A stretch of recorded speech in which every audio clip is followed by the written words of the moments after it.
Au pied du mythique Mont Ventoux, engageons-nous dans la forêt pour y découvrir des espèces rares de bois telles que l'érable ou le buis. Après séchage s'étalant sur 20 ans minimum, ces essences pourront être transformées en instruments.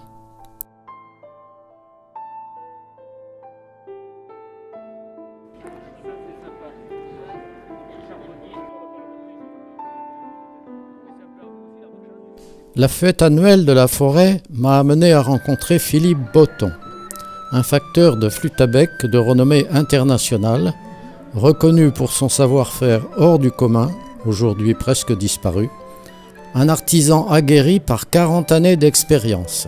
Donc la flûte à bec a plus ou moins disparu, comme le clavecin, la viole de gambe, etc. Ce sont des instruments qui sont restés silencieux pendant 150, peut-être un peu plus, 150 ans, et qui ont été redécouverts au début du XXe siècle, surtout la flûte à bec. Et pendant les 50 premières années du siècle, on n'a pas vraiment compris l'instrument, et les flûtes produites, je pense, n'avaient rien à voir avec celles qui sont fabriquées aujourd'hui. À un moment donné, les musiciens ont commencé à regarder les instruments qui se trouvaient encore dans des musées, trouvaient que leur qualité musicale était nettement supérieure à celle de la production courante. Et à partir de ce moment-là, il y a toute je vais aller dire, une nouvelle tradition de fabrication de la flûte à bec qui a redémarré. Le musicien, il va souffler ici. Son souffle va être conduit par cette fente qui s'appelle le canal vers le biseau qui est là. Et la lame d'air, en fait, c'est une lame d'air qui sort, elle va se mettre à osciller autour du biseau, donc passant tantôt au-dessus, tantôt en dessous, et c'est ça qui va mettre en vibration la colonne d'air qui est contenue dans la flûte. Alors cette colonne d'air, elle vibre d'une façon longitudinale, donc elle fait des allers-retours, et en fonction des trous ouverts ou fermés, elle aura une longueur qui va changer.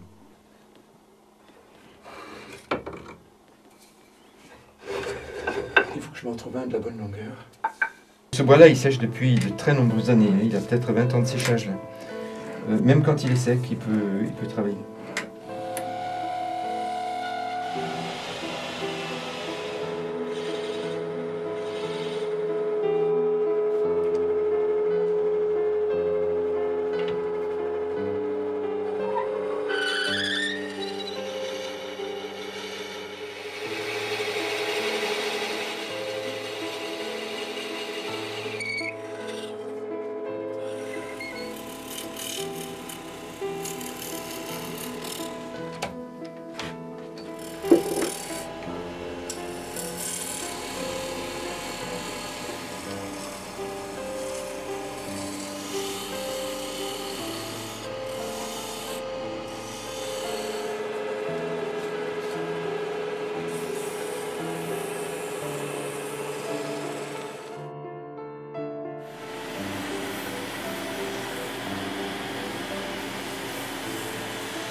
L'instrument sera plongé dans l'huile pour essentiellement, ça va boucher les trous et accessoirement aussi, ça va protéger le bois contre l'humidité.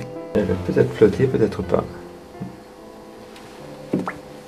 Voilà. Oui, je prépare le bouchon, la pièce qui va s'insérer dans l'extrémité de la flûte, qui va constituer le plancher du canal, le canal donc la fente dans laquelle on souffle.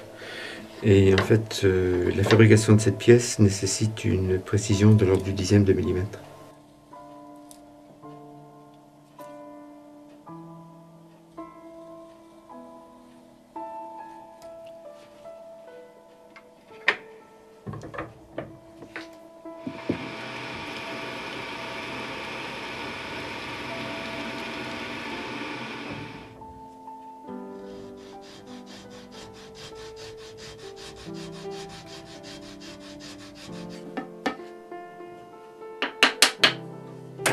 C'est après des ajustements successifs que le bouchon est introduit avec précaution dans le corps du bec.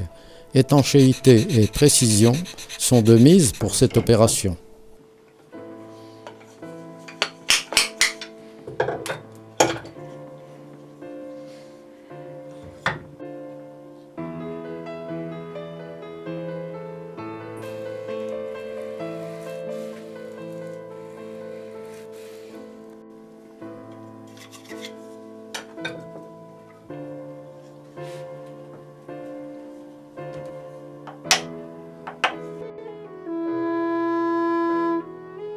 Ce corps est dans l'huile depuis 2 jours. Là maintenant, je vais le sortir et on va le mettre à s'égoutter.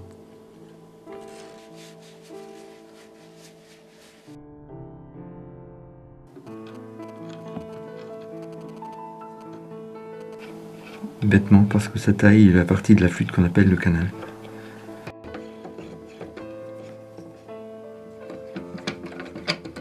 Cet ingénieux artisan a dû concevoir une machine d'appoint permettant la fixation et la taille du canal de la flûte avec une très grande précision, atteinte après plusieurs réglages.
Tout au long de ces années, Philippe Bolton a constitué une multitude de fiches qui lui permettent aujourd'hui de reproduire à l'identique une flûte médiévale.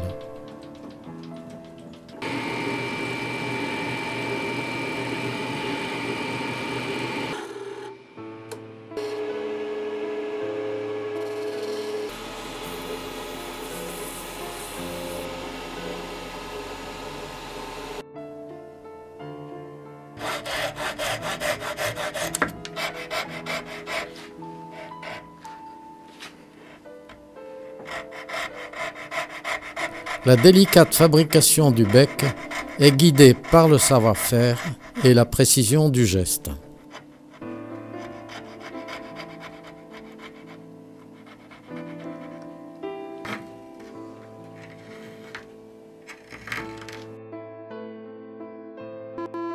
Plusieurs heures d'essai sont nécessaires pour stabiliser le bois qui doit progressivement s'habituer à la chaleur et à l'humidité du souffle.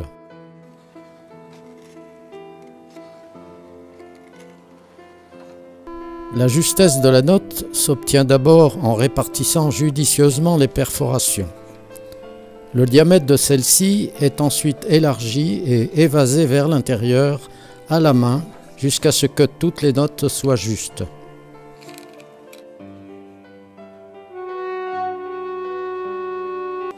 Je préfère qu'il soit trop bas. Et c'est en ouvrant les trous que je fais monter les notes de toute façon.